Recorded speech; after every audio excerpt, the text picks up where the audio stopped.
Hey soccer friends, I just want to give a shout out to our partner, Team Player. They are changing the game on how you find the perfect soccer team for your player. Parents, this means no more endless social media scrolling to find information on teams. With Team Player, everything you need to know is just a few clicks away. It's simple, straightforward, and lets you find the best coach and team for your player without any of the usual headaches.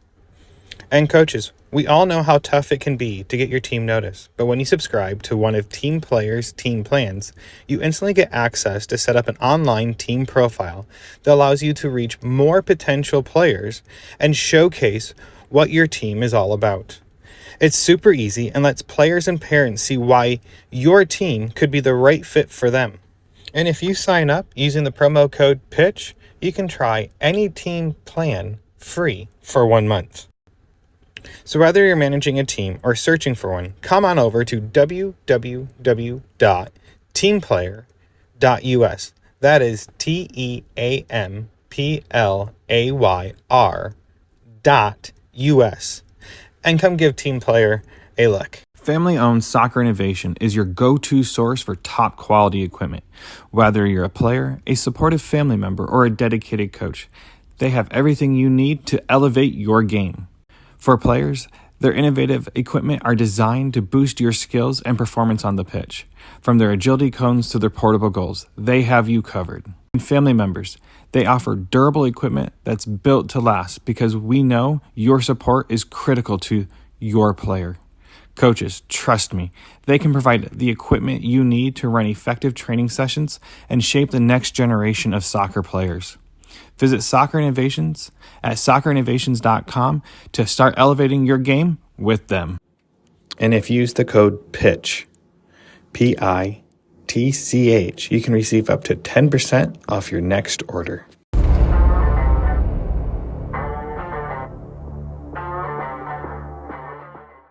Hello and welcome back to Chat by the Pitch. This is Ian Babcock, your host. This week I have Coach Raymond. He's back once again. Now, if you guys listened to his previous episode when he was talking about being a DOC with Rayos, now he's back with his private side of his business. Now, Coach Raymond, I actually love talking to him. He just lays it all out and makes it clear how he feels and shares his opinion. And this time he's back to talk about Dynasty, which is his private and analytical coaching side business that he has. Now, if you ever seen any of these online, you'll know that a lot of these analytics will go through a player's videos and he talks about what he does. And it's very time consuming. If you ever seen one or listened to one, it takes a lot of time to break down a game. And his private lesson sessions seem awesome. So let's start this chat and head to the pitch.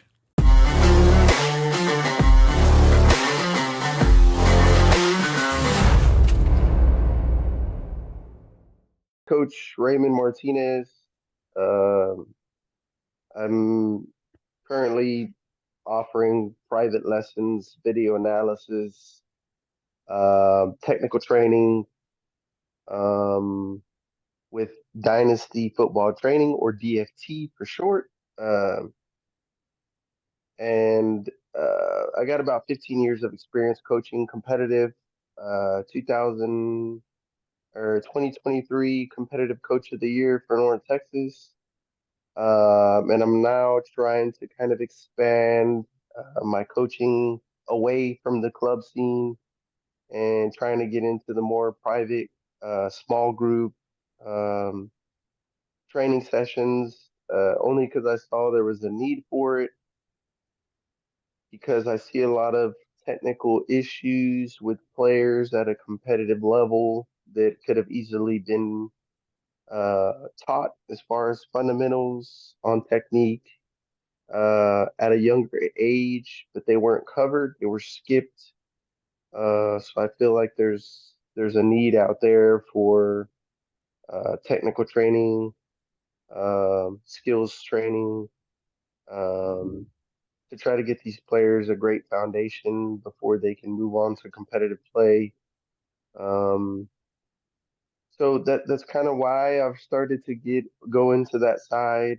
Part of it has been demand, people asking me to train their kids. Um, so that's kind of what's pushed me over to start the private side. I started my own, business or DFT because of that. So trying to take some extra time with these individual players, both male and female, from different ages, to try to uh, provide a good foundation for them so that they can contribute more on their private teams. The video analysis thing is for those that are more remote.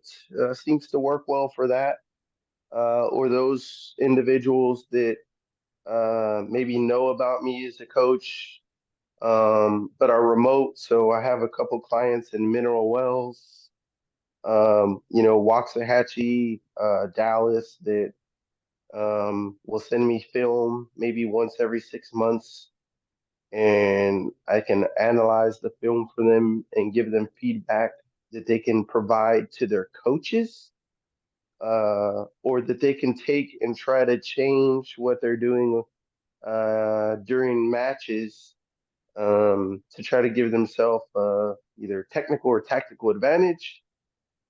Um, I do that for high school players, which is kind of what I've been doing here recently. Some of them are my clients already, that I train. I started analyzing their game film and kind of just giving them my feedback so that they can try to be more productive at the high school level, because the coaching at the high school level is not always the best.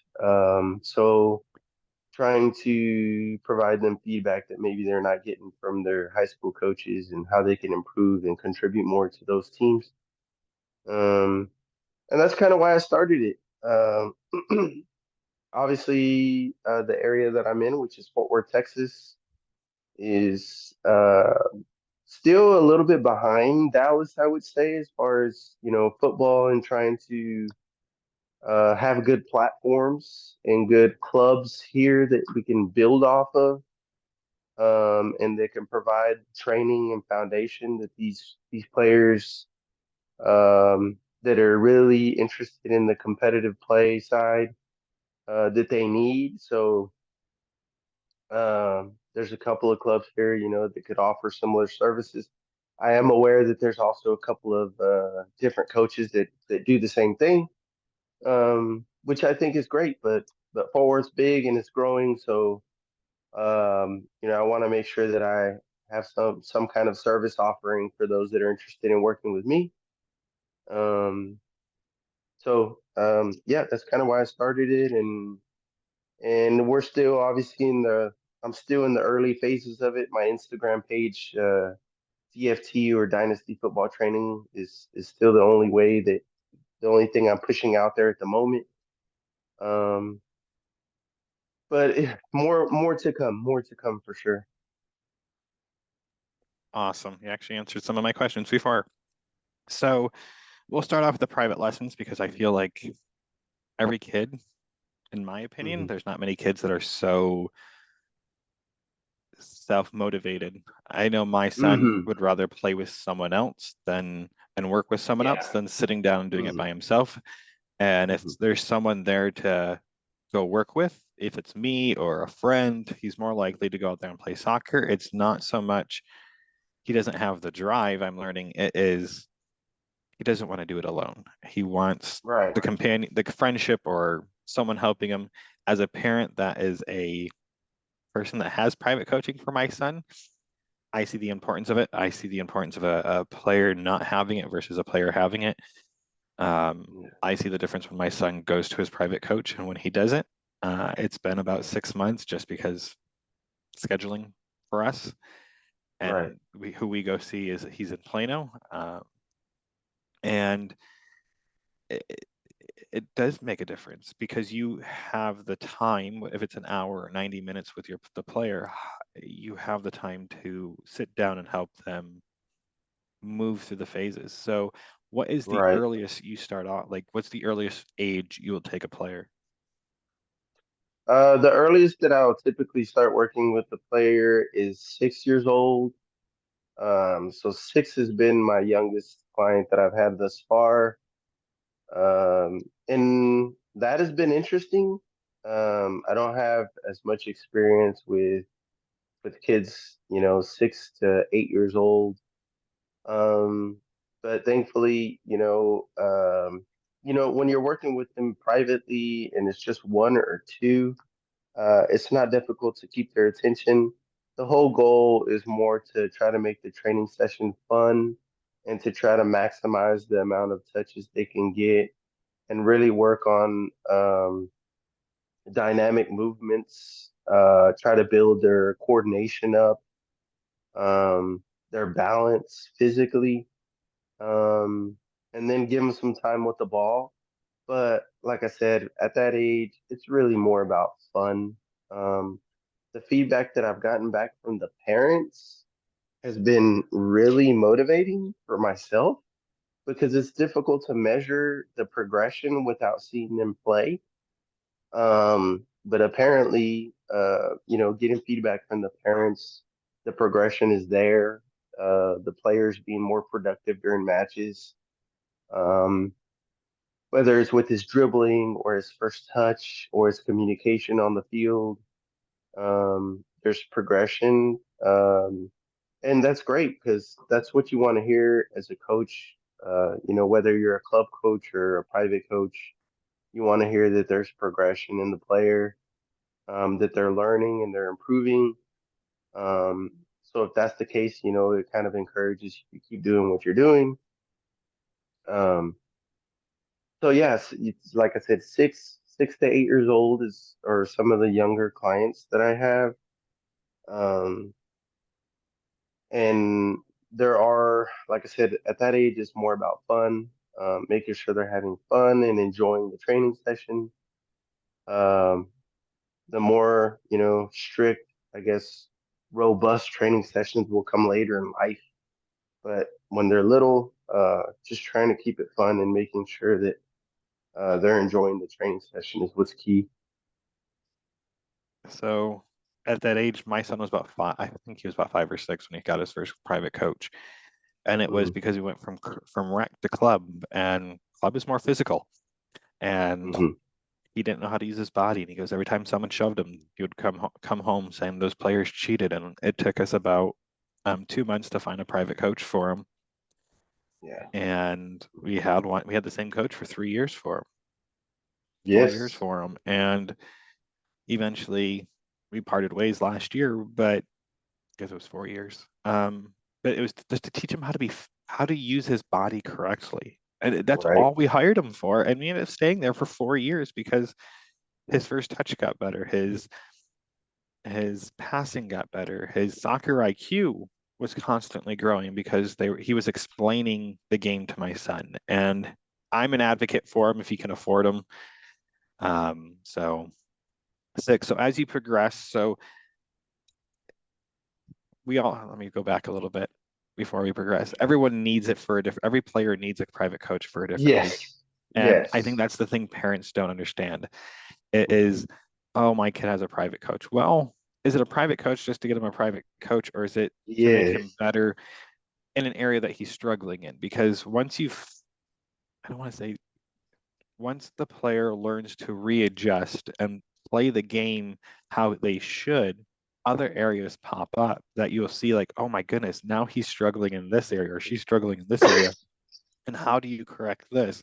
And that's when you can go to your private coach saying, like, here's him in his game. Yes. Mm-hmm. How do we improve this in our players so they can be more successful versus they just go to private lessons and there's no open communication between the parent and the coach. And I think that is an area that needs to be more talked about. And how do you address that with the parents then? Yeah, so for sure, I would say that there has to be number one is you can't really have a team training session, even if you have a small group training. Um, Even if you do small group training, which I also do small group training, um, it's not the same as, your club training session. Typically, clubs kind of have a book that they follow, and they're trying to create progression that way, development that way by following the book. Um, but the private training sessions or private trainer, whether it's small group or individual, should be tailored to try to improve the player's weaknesses, if that makes sense. Every Yes. player has strength, and weaknesses. Whether that's his physicality, like you kind of touched on earlier, his aggressiveness, his technical ability. Maybe he's a striker and needs to learn how to properly strike the ball and finish. Maybe he's a winger and needs some individual training to improve his IQ. Maybe he's a center back and needs to really improve his aerial game and winning his aerial challenges. Um, every individual player should have a different plan in place. Small group training is a little different, especially if you have individuals or small groups that you're going to be working with long term. When you have small groups, you can assess the group as a whole and really try to touch on all those facets in individual training sessions. So if they're weak in every aspect, well, then you just start touching the aspects, right? You just start touching the physicality, you start touching on aggressiveness, you start touching on the technical aspect of the game. So you're improving the group as a whole, especially if they're all really close in age. Um, so you got to have for sure it's different. You're obviously not covering tactics and structure. Uh, because it doesn't make any sense. You don't have the entire team. So what's the point in covering tactics and structure, right? Right. Uh, there's no point in covering that stuff. But you can touch on the individual elements that the player needs to play at a high level. Um, some of them I've had clients that reach out to me and it's more of a prep. They're using it as a prep phase to prepare them to try out for that ECNL team. So the player's prepping to try out for the ECNL. The player is prepping. I had a lot of players that were prepping for high school to try to make varsity. Um, Part of that is uh, conditioning, right? Trying to get prepared as far as conditioning. Yeah, so some of my clients reach out to me as a prep, right? They're trying to prepare. I may only work with that player for, 3 or 4 weeks prior to their quote unquote tryout. Um, so trying to get them physically, mentally prepared. I'd say aggressiveness really plays a big factor in that, in their mental preparation side. Um, but they need to be in shape. So a lot of dynamic exercises to try to get them physically prepared um, for those tryouts or those preseason games, preseason workouts to try to see if they can impress the coach enough to make it to varsity or to make it to that ECNL team. Um, so yeah, people come, I think, to the private trainers for different reasons. Obviously, another big reason is that what they're doing overseas in Europe is way different than how we do things here. Here, clubs will train 2 to 3 times a week, and in Europe, these kids are training, some of them as much as 20 hours a week. They're 2 training sessions a day, and then they have a classroom portion as well during the day, where they're covering tactics and going over specific scenarios to try to improve IQ. Um, we're not doing that here. Here in this country. So clients will come to try to get that extra hour and a half of training that the player may desire and want. so that it takes his week from 3 training sessions a week to 4 training sessions a week. Um, every extra hour that that player gets in training will give him an advantage in the long run. Um, if he can stay with it and be committed to and be disciplined with this program, um, as he ages up, he'll have an advantage. That extra little bit of energy, mental toughness, physicality, technical ability will show in that championship match when they're on game 5 or 6, uh, and they're in the 60th minute, and everybody else is kind of fatigued out. That player will be able to make the difference and impact the match, ideally in a positive way, because his parents and himself have committed themselves to that extra hour of training, which gives that kid the advantage over everyone else. So yeah, different reasons that people go to private trainers. I think that it's necessary, and um, it's important to have another, even if it's just to have a separate voice, a different coach to assess the player. Um, by all means, I think it's something positive can come from it. Absolutely. I always tell everyone who I talk to as a parent, the more healthy voices and healthy touches our players get as they move through their career, doesn't matter if they go on to college or pro, or if they stop playing soccer and just go through life, it means they are willing to accept opinions from other people more easily as they Right. grow up. Right. I don't have any data on this, but I'm assuming people that are more willing to take words of advice from different points and different viewpoints are more likely to be successful in life beyond the Absolutely. game, not just in Absolutely. practice. So, like you said, having that extra voice does help. It allows a chance for a player to really grow and mature as they Yeah. go through this. Now, as a parent, do you give an assessment to the parents when they first come in and then when they Yes. leave, or how do you Absolutely. show progression of players? I mean, 6 years olds to 18-year olds or even college players um, all have to have an assessment done just so Sure. people can see what is really going on, and it helps parents Absolutely. figure out the next step.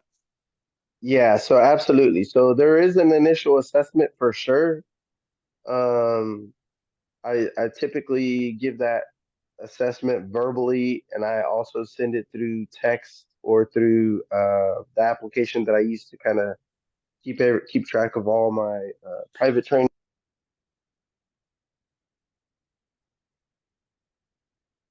Your microphone stopped. There we Absolutely. go. The last thing I heard was through the app you send an assessment. Yeah, yeah. So I do send an initial assessment to try to kind of identify the player's weak points and identify where I think I can improve the player immediately. Um, so I do give that parent, an idea and a scope of this is the way we're going to do things for the next 3 weeks. And then you guys give me feedback on what you're seeing. If they're active in season at the moment, obviously players are off season. The majority of who I work with are U14 and older, so a lot of them are kind of in the off season right now. But if they're in season, they can give me immediate feedback. Um, so yeah, there's the initial assessment. Typically after that, I get I ask for parent feedback. So is there an actual difference in what they're seeing during the match? So at that point, I'm looking for feedback from the parent. Should there be kind of an exit assessment? Well, I guess if I eventually stop working with the player, that can be something that can be offered. But typically, I'm looking for parent feedback and player feedback So if the players are coming to me and saying, "Hey, coach, I'm kind of weak in this area, or I didn't do well in this area," well, cool. Let's build a training session around it, and let's try to improve your confidence in that, and try to make you more comfortable with that scenario. Um, but yeah, so looking player and parent feedback, I think, are key um, to the process and making sure that the player is still progressing. So yeah, for sure. That's kind of where I'm at right now on that process, I guess. You say you don't like to hear the feedback. Hmm. How do I describe this? When I coached every fall and spring, we did an Hmm. assessment of Hmm. players that was Hmm. based on certain what's the word I'm looking for? Certain things we were looking for, I guess, was the best way of putting it. And so we did it in the spring and in January. Like we did it like June, July. I shouldn't call it the spring, the summer, Uh-huh. and then in the Hmm. winter. Every time re-sign up starts. So if we had any new kids come in, we could have an assessment. And I always found it interesting that kids that struggled with it the most in one time of the year, normally when school was out, normally struggled more than when school was in. I mean, you're talking 5 and 6 year olds at this time. I mean, you're not talking older kids. And Sure. I coached Hmm. Landon at a young age. But when school was in, they all did really well. Uh-huh. Uh-huh. Do you see as players that you coach do better at certain times of the year, or they progress differently so far for you? Or is it, as I call it, the squiggly line of growth No. that looks like a tornado in an Yeah. upward Yes. manner of growth? Yes. Absolutely. So I would say it's still the squiggly line, right? There is no perfect way to create or influence progression in a player. Um, Typically, you're going to see the most progression when the player initially starts to work with you. So for that first, 30 to say 30 to 60 days is when you're going to see a change in the player. Um, they're changing. Part of it is they're starting to understand why the technical skills and all that stuff are so important. But they're also being heavily influenced by the person that's coaching them. So if the person that's coaching them is asking for something totally different from the player, um, then their club coach or their school coach is asking of them, then you're probably going to see immediate results, right? 30, 60 days, you're going to see immediate progression in the player. And then after that, it can really level off. It can plateau and kind of sit for a while. Um, and then you can see then it'll be that zigzag line of, the player may progress a lot and then he may lose motivation for a little while and then he'll jump back up and find his motivation again. And then, it's kind of a squiggly line after that. But I think within that 30 to 60 days, you should see some kind of progression in the player. Um,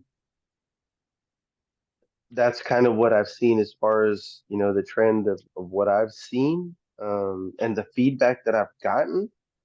Um, Obviously, with time and stuff, the progression will kind of slow down. And then after that, it's more fine details and, you know, when we think of the fine details and stuff, you think of things that are like, to me mentally as a coach, it's stuff that's very low visibility as far as things that you can see. And as a parent that may not be a ex footballer, ex professional footballer, you may not be able to see those things. Um, but as a coach, if you keep working and really pushing the details onto the player, that they're doing the simple things really well. Um, what you're going to notice is, like I said, at a high level game, that game that may be for the district championship or maybe a tournament winning match, when they can perform those details under high levels of stress and pressure, is when it can really positively impact the game the most. Now, it may not be visible to the naked eye, But for those that know what they're looking at, it can be really beneficial to the team and the team impact that that player is influencing. So um, that's why I think progression is very difficult to measure as well. Um, but yeah, for sure. Player motivation also has a lot to do with player progression, right? Does the kid care about what he's doing? Is he interested in getting better? All those things play a big factor. Does the coach have influence on that stuff? Yes, he does, but that influence can be limited. You know, the kid's gonna do what he wants to do, um, especially when he's away from the coach. So, um, but yeah, those things are important too. So you have to assess those things as well. And now, as you progress through the stages, I mean, as I can only use my kid just because that's the only example Sure, I sure. have. Hmm. As you progress through this and you get to the older age groups, how do you? I'm trying to think how to phrase this. You get kids from at all stages of their soccer growth, Sure. and I Yep. feel Hmm. like I love watching my son. I love watching my daughter. Like they both have strong passes. They both have strong kicks for their ages. But Hmm. as my son has progressed and seeing the higher expectations of his coach when when he was using his private coach all the time, that coach was even higher expectations at the time than his Uh-huh. coach. Do you think you set higher expectations for the players you work with than the coaches they may have just because you're able to work one on one and really drill into Oh, them on the importance of when you're passing the ball? Like you use the inside of your foot, but use more of your the heel than the front of your foot. Or if you're trying to do this sure. type of pass, like you can really dive into that because you have that expectation. I think Yeah. Soccer Dave had the best analogy is going against the wall and seeing how hard you kick the ball and the way you kick the ball and seeing at every single different angle on that ball how you kick it dictates in how you're going to pass that ball and learning that. Do you when you with the older kids, do you dive into that more or do you let them try to self-explore that, or do you try to have them try to find that answer on their own somehow? Yes. A lot of that stuff is, I'd say it's very difficult to do that because for me, I have no idea what their club coach is doing, and I have no idea what their school coach is doing. So it's very difficult to measure if my expectations are higher for them than their club coach or their school coach. I think that's a very difficult thing to assess. What I can say is that what I'm teaching, every training session has a different focus. So I want to make sure that they understand the focus for that training session. And then everything else is kind of after the fact. So as long as the kid can come away from that training session and he feels like he learned something, maybe he can't perform. Maybe in that training session, we're asking for a different, specific skill or a specific technique or a specific movement. And maybe at the end of the training session, the player can't perform that specific skill or movement or technique proficiently. But if he understands why it's important to know it and why it's important to do it correctly, then to me, the training session is a success. Uh, will we have to touch again on that specific skill? Yes, absolutely. We'll continue to touch on it in his follow-up training sessions, but it's difficult to say that, my expectations are higher for than in, coach or parent or high school coach or middle school coach or whatever it is, club coach. Um, it's difficult for me to say that. For all I know, as a private coach, when that kid jumps in the car, he may get totally rang out by his parent on, oh, you couldn't do it right, you couldn't perform the skill that coach was asking you. For all I know, that might be the case, and that's unfortunate because that shouldn't be the case, but it can be.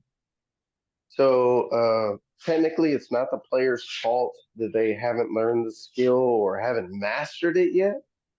But at least if they understand the why, you're increasing the player's IQ, and then you can try to touch on that specific skill or like I said, technique or whatever it is. You could try to touch on it until he's proficient with it and truly understands why it's important. And ultimately, you're building confidence in the player. Little steps at a time, uh, using that mindset. Um, but to say that I have higher expectations for that player is difficult. Do they need to do it the way I'm saying? Absolutely. But I think if you're good about explaining the why, then you're typically not going to get any pushback on um, why they have to do it that specific way. I'll give you kind of an example of that, and maybe we're jumping off topic, but I want to give an example of that. When I have players I start working with that are new, uh, and I'm warming them up in their warm up. Sometimes I use the Spanish type of warm up where they're basically dribbling in a small area, a small box, and I'm asking them, to do simple, just dribbling techniques, right? Short touches. So when I get new players into the group, they're really hungry and they kind of want to show off. And I'll say, okay, everybody kind of dribble in the group. We're gonna dribble and just move freely and make sure you don't run into anybody. In a small group session, 4 or 5 players. So I ask for very simple things. So I'll have players that start doing, Ronaldo chops and they're doing double step overs and they're doing Cruyff turns. And I'll take that player to the side and I'll say, hey, why are you doing that? I didn't ask you to do that. I just asked you to dribble within the box and don't run into anybody for 2, 3 minutes. Um, like I don't need any of that yet. Just do the simple things really well first, and then we'll get into the more complex stuff. So I think sometimes the players can, even overperform. Um, but understanding why the doing the simple things well is so important is really what I'm trying to get off in that training session. I'm really trying to push that, right? Can we do the simple things really well? Can you be a master of the simple things first, and then we can move on to the advanced things. If you can do 10 different skill moves, but you can't pass the ball flat on the ground, we have a problem. So, so really understanding why it's important for me to be able to play that pass flat, firm on the ground to my teammates' feet is critical. So many players that I get cannot do that. They can't pass a ball well. So I think that's another big reason that I started, you know, doing private training is because of that very reason. So many players that I see are of high quality, have all the athletic ability in the world, but geez, you ask them to pass the ball straight and they can't do it. That is So one thing. that is a fundamental problem of coaching, right? It's somebody didn't tell that player or stop in their progression of coaching to say, hey, I need you to pass the ball straight. Like you may be the most athletic, the fastest, the biggest, the tallest, the strongest, the most, techie as far as skill moves, but you can't pass the ball straight, son. So if you have the ball at your feet, it's fantastic. But when it comes time for you to let the ball go, we turn the ball over because you missed the pass. So that is a fundamental problem in coaching, right? And unfortunately, these players are being rewarded and told, that they're the next best thing since sliced bread because they do some of these things really well. They're gifted, they're blessed, right? but they cannot pass the ball straight or they miss the pass. So it's, that's really disappointing to me as a coach because nobody put the emphasis or took the time to tell this player that he had to do this thing correct because they have to win matches and win championships as a team. It doesn't matter how good that individual is. Championships are won as a team, as a unit.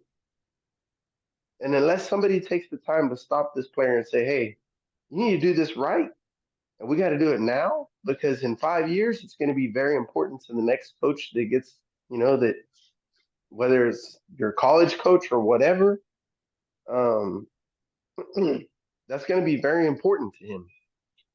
So we got to try to put some emphasis on it now. I feel like a lot of that stuff gets skipped over. And that's a big reason on why I started the private training company.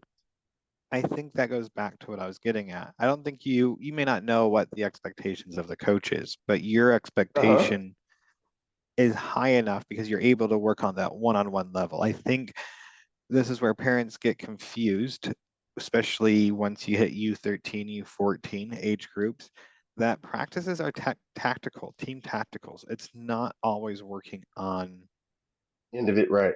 your individual. You Yes. may have here and there an individual session or where you work on individual skill sets, but as you get older, those part of your training sessions go that they're not yours, but their training session, the players' training sessions go away, and it falls back onto the families. Where I also look at my son's current schedule. They practice 3 days a week, and they do Yep. work on one day of those 3 days as an more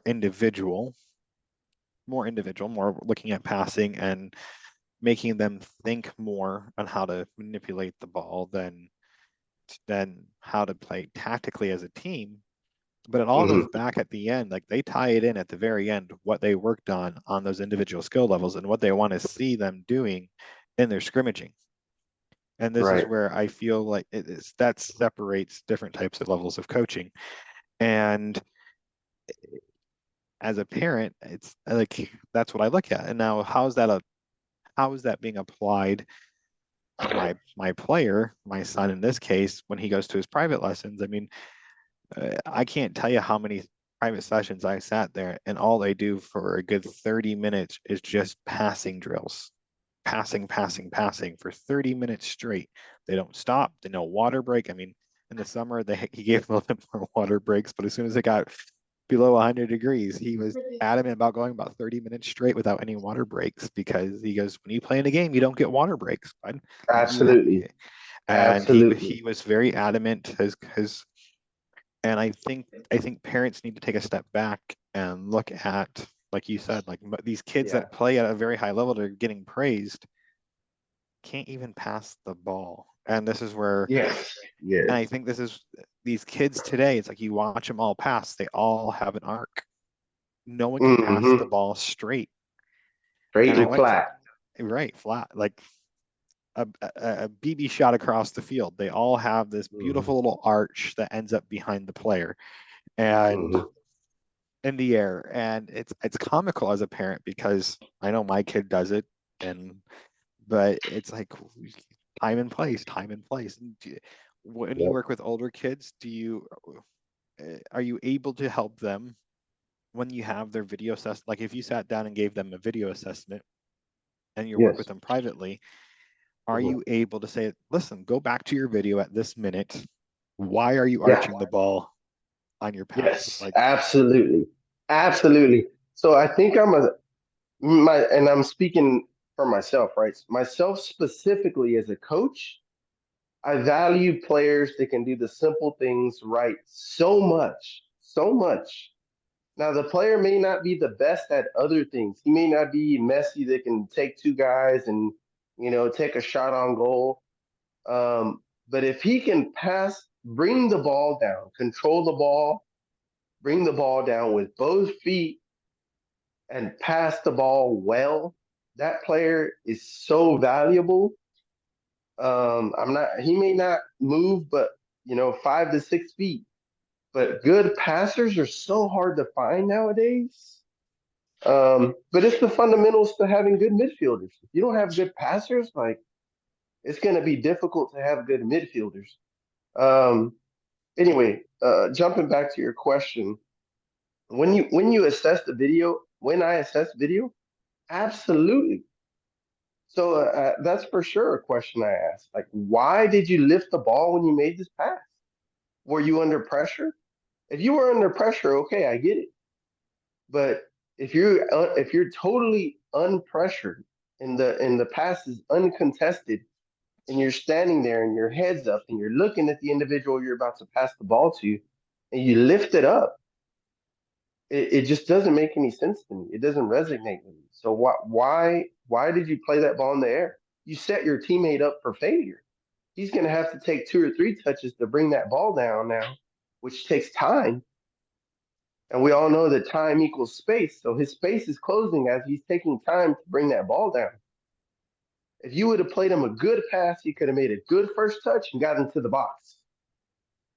But because you made a poor pass, he had to stop the ball, bring it down, settle the ball, and now it's too late. Now he's marked. So the whole passing thing is crucial for me. But yeah, I mean it's so what I've noticed.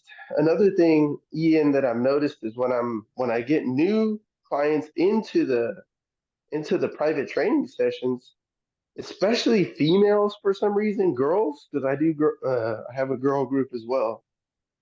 Girls hate the activation, the practice activation that has passing sequences and passing patterns inside of it. Girls don't like to pass the ball. So I don't know why that is. They don't see the importance of passing the ball, or I don't get that. The passing sequences and passing patterns to them are, totally bogus. So it usually takes me some time to put some emphasis on that. Like, why is it that I feel that you guys are really slacking off during these passing patterns? You guys are really just going through the motions. But I have yet to see any, especially in my private training session in the girls, like I have yet to see any of them that can consistently pass the ball straight flat on the ground. Like if we haven't mastered that technique, then it needs to be important to you. And even if you have mastered it, it needs to be important to you. Why do you think that even at the professional level, you can see Liverpool or Atletico, you can watch one of their training sessions today on YouTube, and even in their training session, guess what they're doing? They're doing passing patterns to activate the body. Yep. Why are they doing passing patterns? Because the emphasis on the passing the ball never stops. Even at the professional level, they're going to spend, on average, probably 3 hours a week just passing the ball. So it's the emphasis on a quality pass.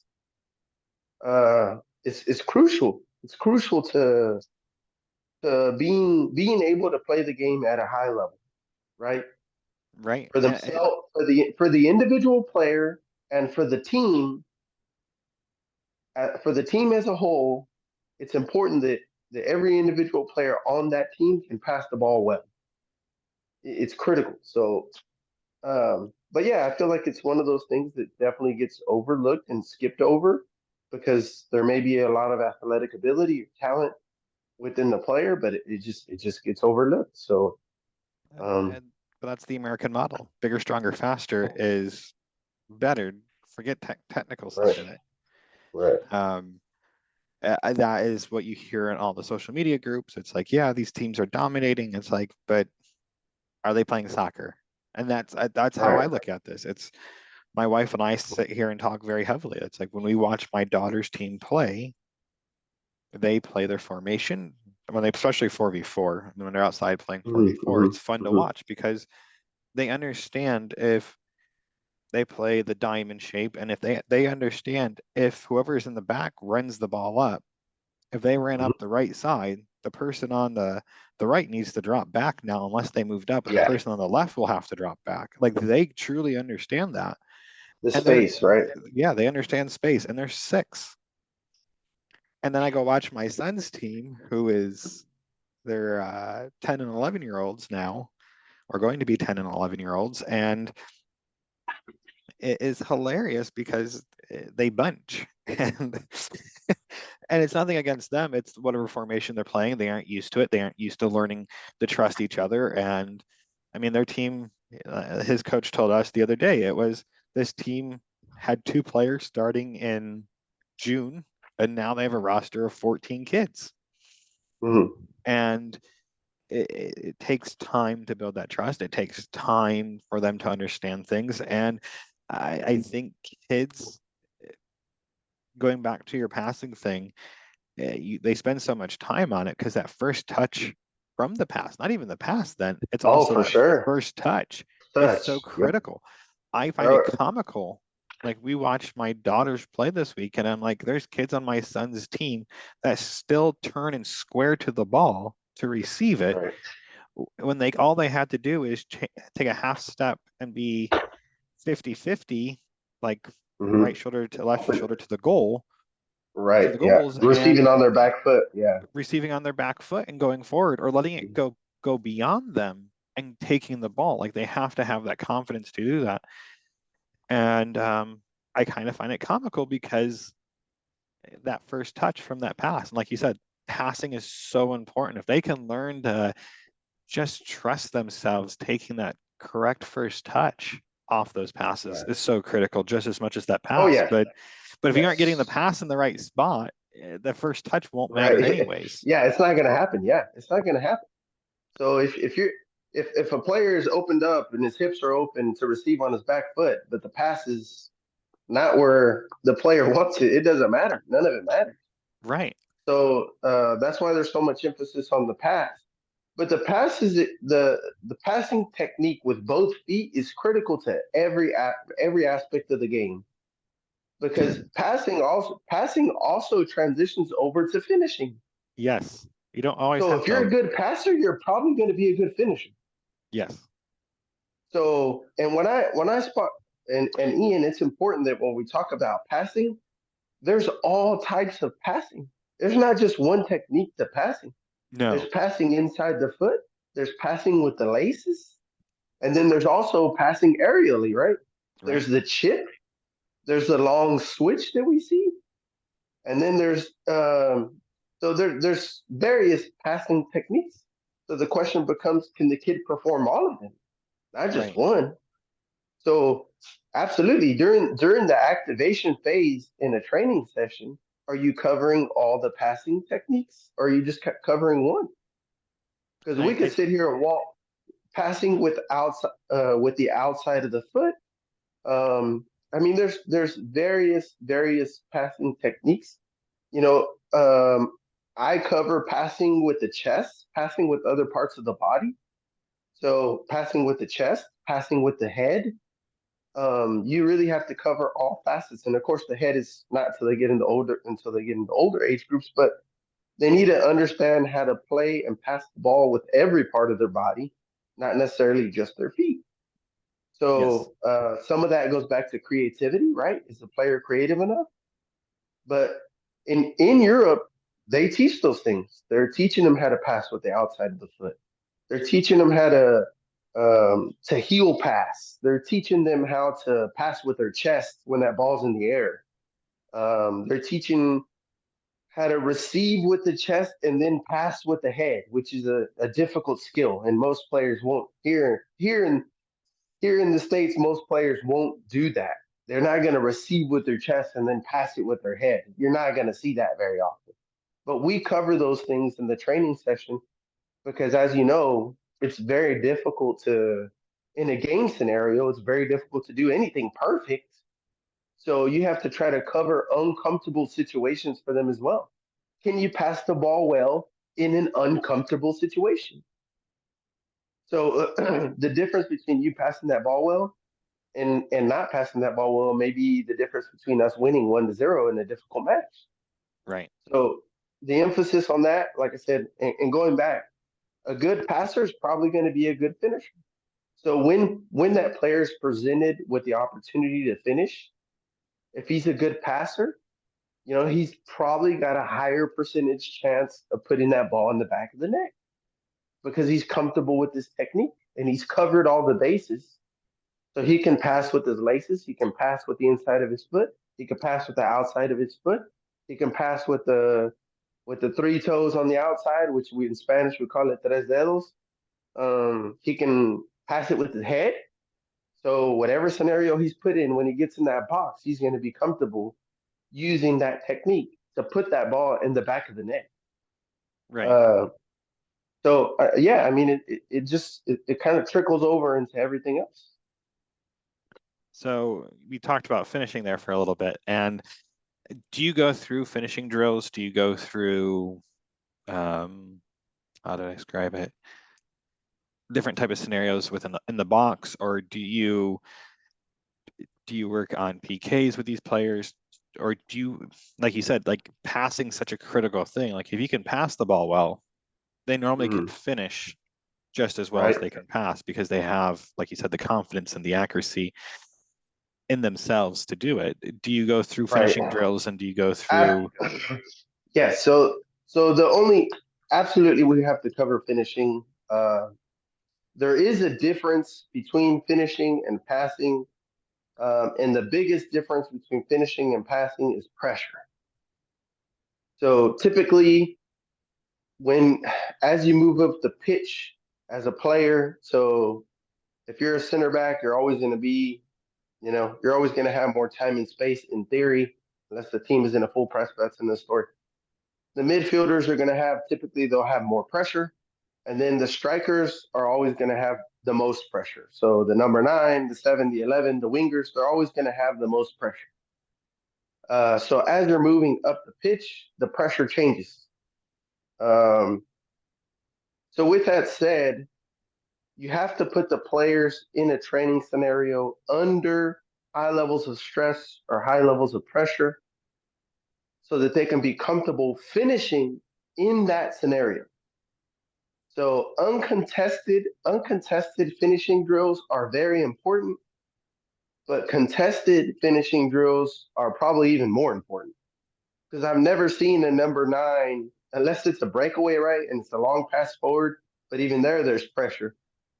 But it's very difficult to be a winger or a number 9, a center striker, and be totally pressure free and finish.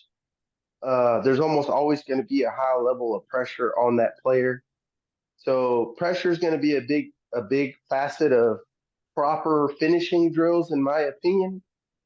There is finishing technique that you can do uncontested, but that's kind of where small group training sessions are more beneficial than private training. Private training could be about technique. It can be about individual skill. It can be about skill moves. But if you're in a small group training, you're able to simulate those high pressure scenarios by adding a defender or two, and then trying to create those finishing scenarios that way. So yeah, pressures to me is the reason, the biggest difference between passing drills and finishing drills is the keeper's also going to put you under pressure. So is the keeper coming out and putting you under pressure? That's going to be a scenario that you're only going to see once you get into the box. Where when you're passing, yes, you'll have pressure when you're passing as well. But once you get in that box, everything, time is more limited in that box. So yeah, that for sure we do finishing drills. I work on our aerial game a lot. So I do work on headers and stuff a lot. A lot of the players and clients that I get have never been coached or have never been taught how to use their heads. A lot of them are very low level players when it comes to using their heads. They could be the best player on the ground. They could be the best defender in North Texas, but they can't use their head or they're scared. And these kids are already U15, U16. So I have to put an emphasis on that because that portion of the game may take them to the next level. Um, Even though it's something they're not comfortable with and don't enjoy, well, the game isn't necessarily about that. It's about, are you proficient with all aspects of the game? It's not about, well, what do you like to do? So, Right. so the aerial game is typically a place where you'll find players are weak. Most players, I've coached some very, very good players, but they weren't that strong in the air. And no matter how anybody likes it, if even if you're a possession football team, you still need to be able to play in the air. Um, so it's just one of those things that I think a lot of coaches don't touch on. Um, I've heard of kids getting scouted and recruited simply on the fact that they can score on corners. Like Yes. I get it. I get it. It's important. A lot of kids can't do it, but there are kids that have that niche of scoring on corners. I've been blessed to have a few on my team. I have a handful or more. If they get to the ball first on the corner, there's a good chance that they're going to put it in the net. Um, so all that has been things that we've worked on in the past when they were young, and now they're older, and now they're comfortable doing it. So, but yeah, the aerial games is important too. No matter what anybody says, the aerial game is important. Now, defense. I feel like every coach, even private coaches, if they were a midfielder in their career, they tend to be kind of both sides of the equation. If they're more of a striker or a winger, they tend to be more offensive.